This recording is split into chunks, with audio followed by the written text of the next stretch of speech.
Welcome to the Start Disrupting podcast, where we're celebrating creatives, those who are disrupting and creating positive opportunity in technology markets. Today's podcast is really exciting. I'm diving into quantum computing, information systems, and all things bizarre and entangled.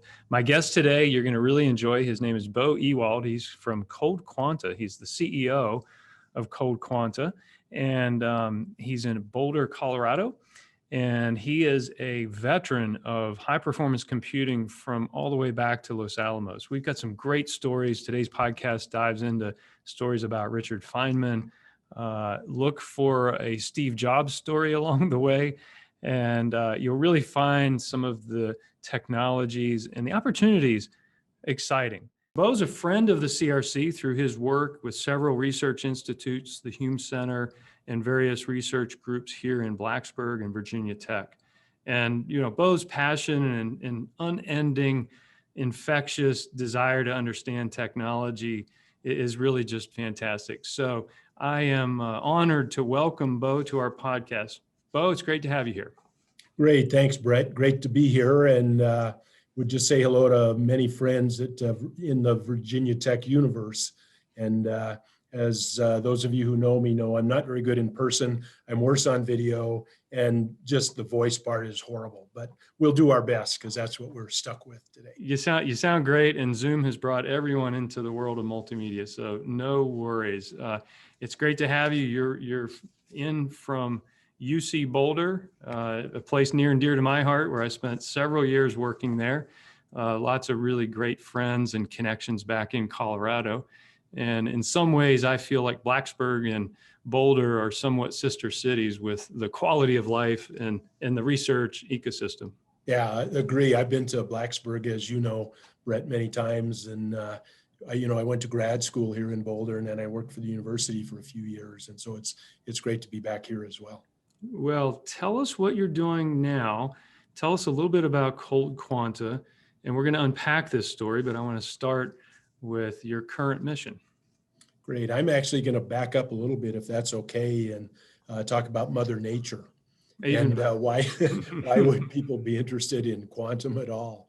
And, when Mother Nature, or whomever you prefer, created the universe, 13 or 14 billion years ago, she created it in a behind the scenes in a quantum manner.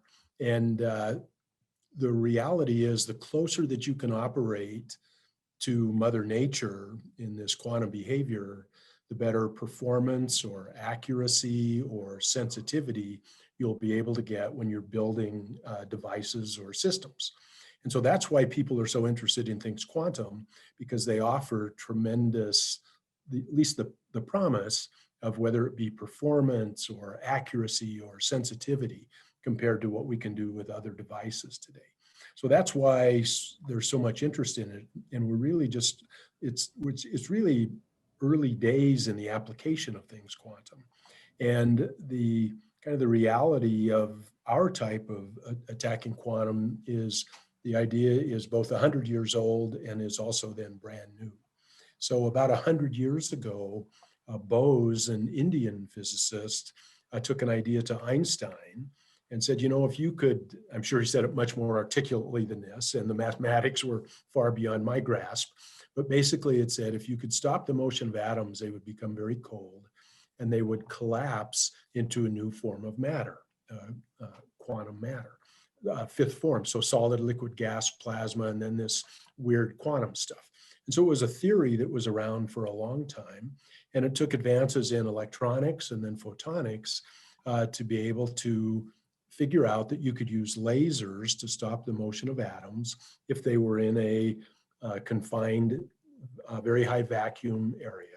You could stop the motion of atoms, they became very cold. And Steve Chu, who some of you would know was Secretary of Energy, won a Nobel Prize in the late 90s for showing that you in fact could use lasers to stop the motion of atoms and cause them to become very cold. And then a few years later, a group here at the University of Colorado in Boulder and at MIT won another Nobel Prize for creating the first ever what became called a Bose-Einstein condensate, or this form of quantum matter. And that Nobel Prize was in the early 2000s. So what we do, that's a really long introduction to what we're doing, but what we do is we try to harness that Nobel Prize work, and we trap atoms of a particular element, usually from the left side of the periodic table, in a little glass cylinder or hexagonally shaped device. It's about an inch by a couple of inches high, very high vacuum. And then we have lasers shining on the atoms, tuned to the atoms from 6 different directions, and that stops the motion of the atoms. And they become very cold, almost to absolute zero, nanokelvin in some cases, so really close to absolute zero. And then we use other lasers to be able to manipulate those atoms. And in doing that, depending how we arrange the atoms, we can do science, Bose-Einstein condensates. If we arrange the atoms in a 2-dimensional array, we can turn each atom into a qubit, create a quantum computer. If we arrange the atoms sort of as in a sugar cube arrangement, that's how the world's most accurate atomic clocks are made, and we believe we can make portable versions of those. And if we have the atoms in kind of a vector arrangement, they're very sensitive to X, Y, or Z changes, so like an accelerometer. And if we have atoms counter-rotating, we can turn that into a very sensitive gyroscope. And then if we turn the atoms into what are called Rydberg atoms by sort of exciting the outer electron shell, they become very sensitive to radio frequency signals and or photons. So we believe we'll be able to create very sensitive detectors. So world's longest answer to what are we doing, basically trying to harness atoms in this device and then arrange them in different ways to be able to create a collection of products right at the quantum boundary.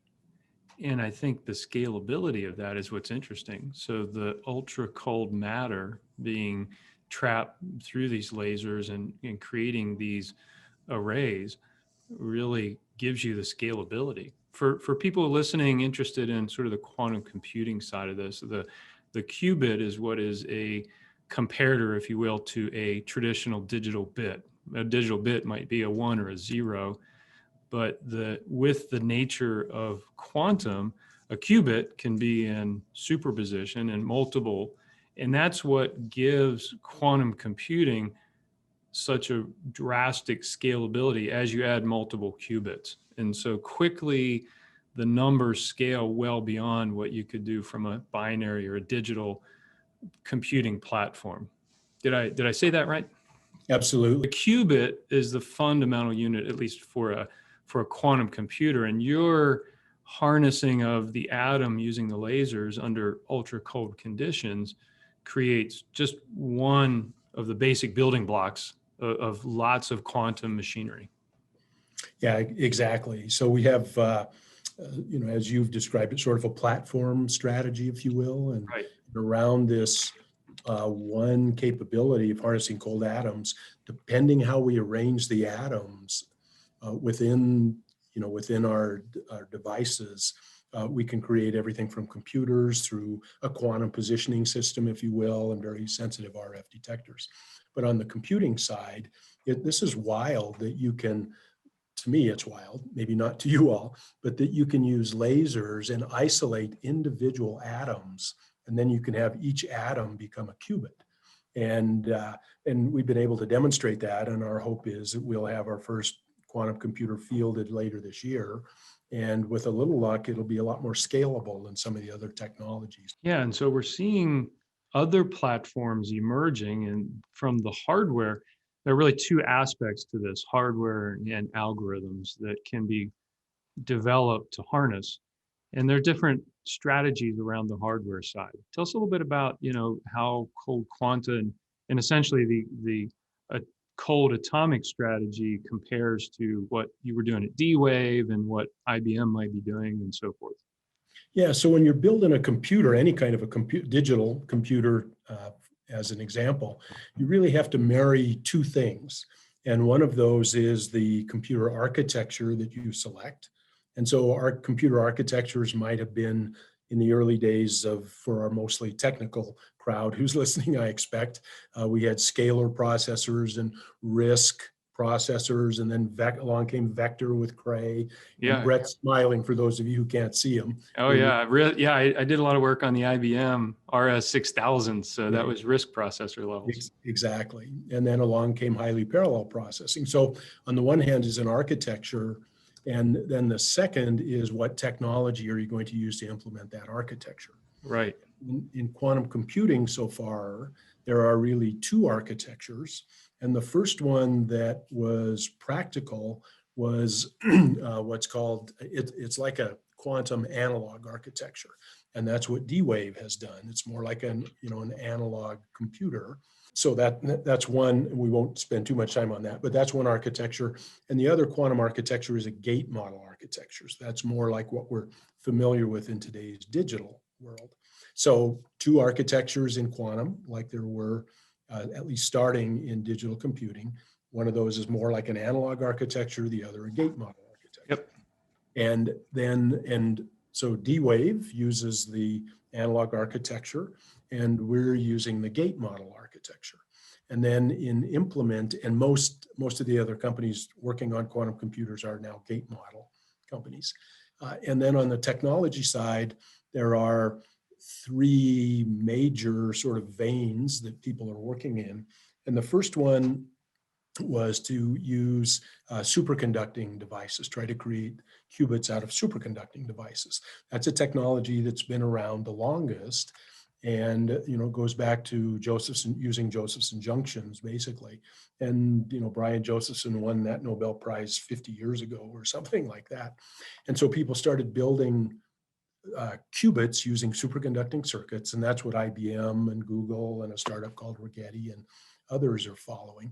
And so they had the first of the gate model machines in the market using that technology.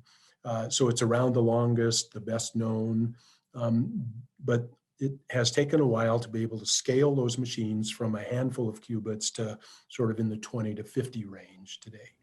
And then the second technology is around using atoms, which is what we do, or our cousin ions. So there's a startup not too far from you all that called IonQ up in Maryland and elsewhere now. And they're working on using trapped ions, and there are others. And then we and a couple of other startups are working on using atoms. And then the third technology, which is again, we're all chasing being close to Mother Nature in this quantum realm. And the third technology are around using photons. And that's probably the newest one, and we'll see how that all works out. So again, long way of saying two architectures, multiple ways to implement them. Yeah, and I've been impressed with the availability of these platforms through open cloud-based access. And so you have Albert, which is accessibility through the cloud. And what it seems to me is that we're quickly making these platforms available, either the actual platforms or in some cases the simulation. There's a lot of quantum simulators that are out there. So when we think about someone who is not able to really work with the hardware, it takes a lot of capital and research and physics to trap an atom with a laser. So not everyone can do that, but a lot of people can start to think about developing software and algorithms. And what do you see as the opportunities there, and how can people take advantage of some of the platforms that are now becoming more available online? Yeah, so depending what your interests are, the biggest pool of people working on quantum computing are going to be end users, probably working on their own applications or using third-party applications that have been developed. So I think this will be like traditional computing was, where we have a whole cadre of engineers and designers, hardware people, a bigger group of operating system type of people, and by far the largest people are those who actually use the machines. So if we have a lot of software companies in the CRC that are working on optimization algorithms, for example, CFD or systems engineering, modeling and simulation, computational chemistry. These software tools in the algorithms, what's the work ahead of them, and how do they think about leveraging quantum platforms, do they have to rewrite their entire code base, or are there ways that companies like that can take advantage of some of these platforms and help bring a lot more horsepower to some of their really challenging simulation problems? Yeah, so I think they're uh, maybe even more fundamental than rewriting their applications. In many cases, you need to start over, kind of, and think about what is the real problem I'm trying to solve, Right.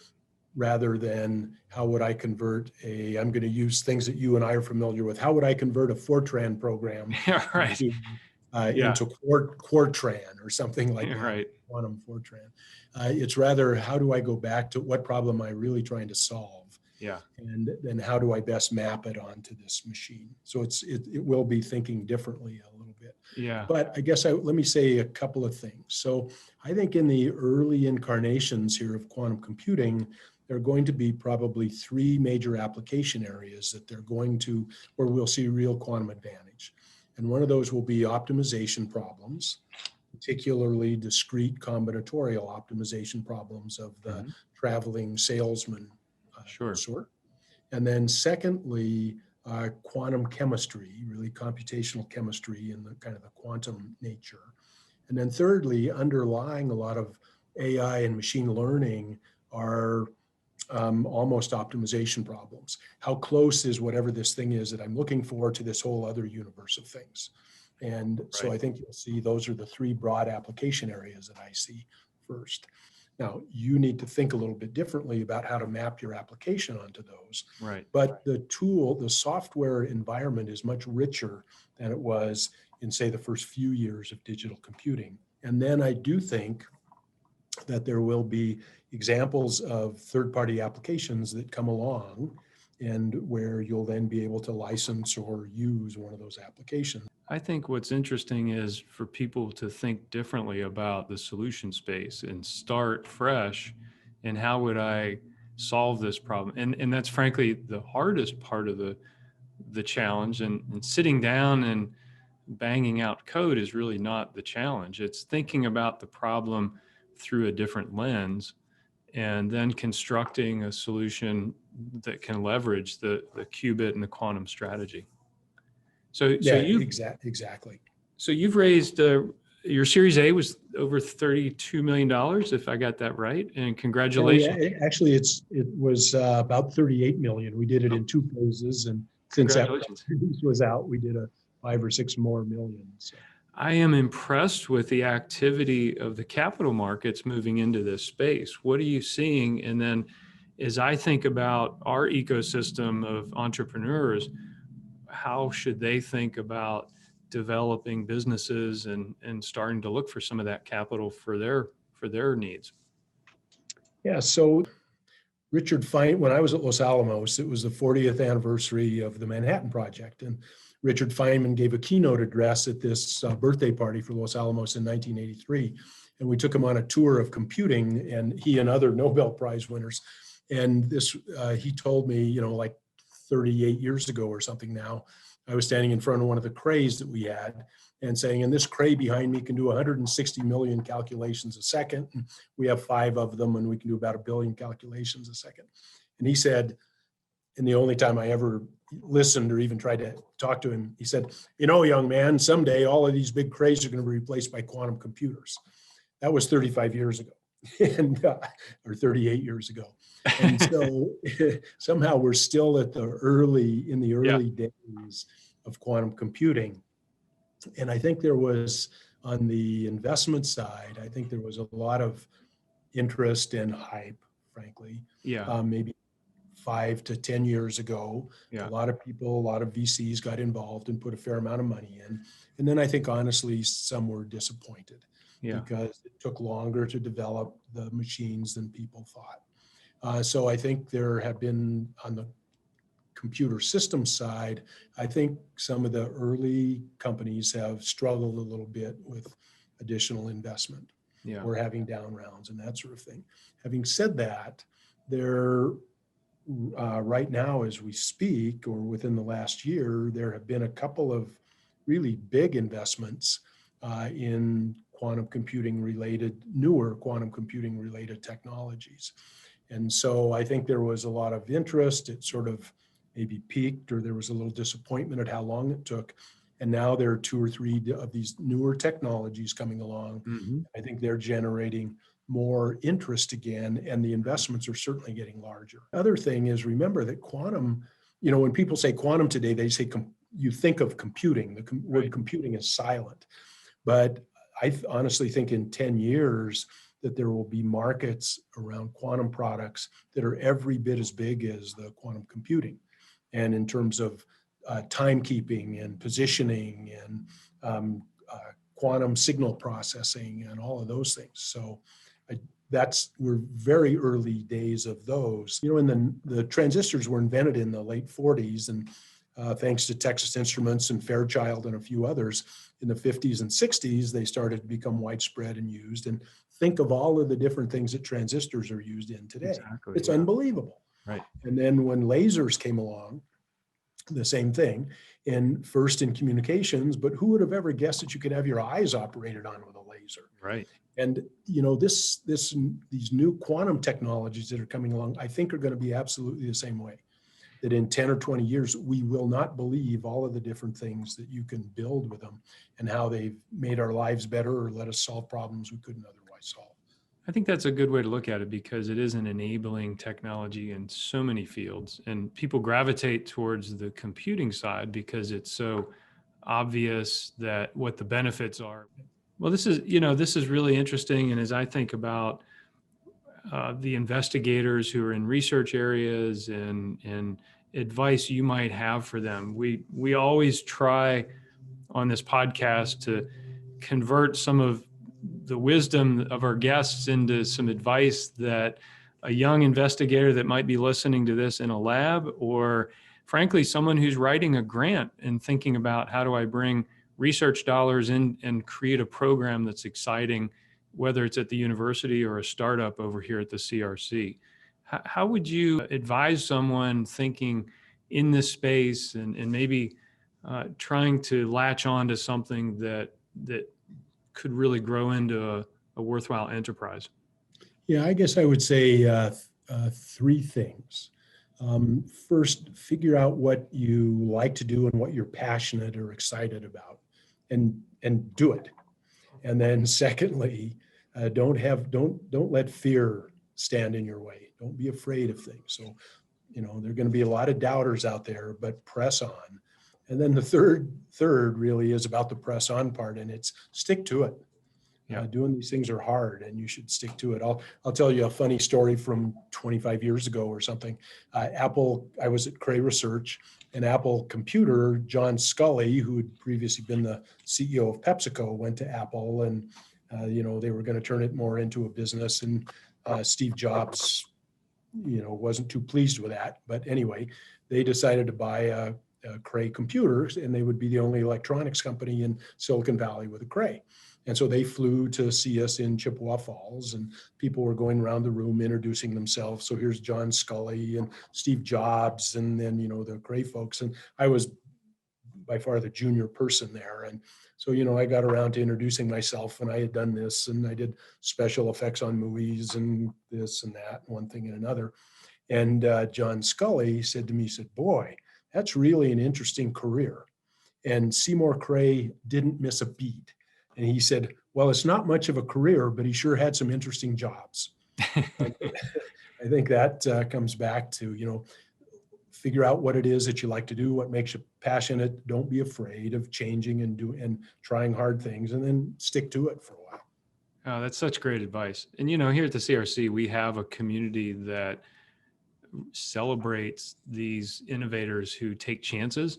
And we try to really, and all the way back to the beginning part of our conversation, it's something that I noticed in the community in Boulder with startups and the startup ecosystem with company, things like Techstars, where they welcome, they celebrate their innovators, but if someone takes a risk and fails, they're welcomed back into the community, and they give it another shot from another angle or another approach. And in an early emerging technology like this, you have to just really continue to check your commitment and passion, especially when you're raising money. And my guess is the investor community is you've got to find the right kind of investor who has an appetite for a venture like this.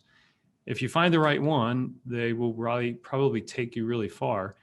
But you're going to have to work a little harder to find that right kind of money that will understand the time frame that your company might be on when you're thinking about the quantum field.